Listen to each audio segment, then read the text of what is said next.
Kahali-halina. Kahit walang gluta, ang pretty-pretty niya. Natural. Walang halong kemikal. Hindi, wow. Maria Morena!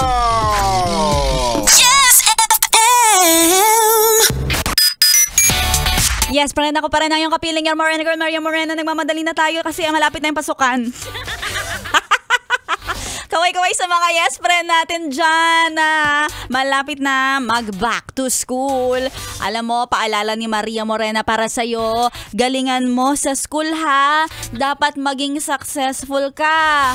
Naku, hindi ka pa naman kumakain kapag hindi mo bet yung ulam. Ano na lang mangyayari sa'yo?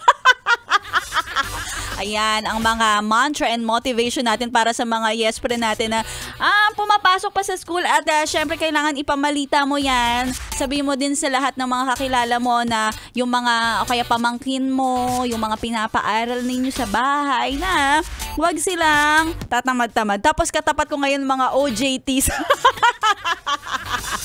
Ayan, mga nag-i-intern dito, di ba? Syempre, bilang ako yung mamshi ninyo na nagbabantay sa inyo, dapat ganon. Akala nyo si Maria Morena puro mga kalokohan lang yung tinuturo. Hindi naman. Tinuturo din namin yung mga paraan paano kayo magtagumpay sa buhay. Ay, talaga nga naman. Ay, nako, para maging matagumpay ka. O, diba? Maraming mga paraan. At syempre, kung ikaw ay bored sa mga oras na to, alam ko inaantok-antok yung Japan ka dyan. So, si Maria Morena, inaanyayahan ka. Saan tayo pupunta? Walang lakad. Ang gagawin lang natin ay sumali sa ating papromo na...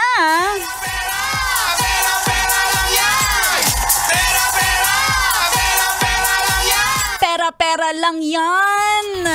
Magiging successful ka kapag sinipagan mo din ang panonood sa radyo. Pwede ba yun? Panonood, mapapanood mo na rin si Maria Morena sa radyo eh. Ganun talaga. At syempre kapag nagpalista ka sa Pera lang yan sa aming FB page sa Yes FM Manila. Kaya palista na at sumali kagaya ng mga winners natin na sila Kuya Eliazar De Lorino at si John Mateo this week. Sino naman kaya ang mananalo for today?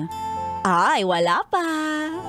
O ay, surprise yan baka mamaya sa oras ni Laika Barista. Dito lang yan sa 101.1 Yes FM. Stuck on you.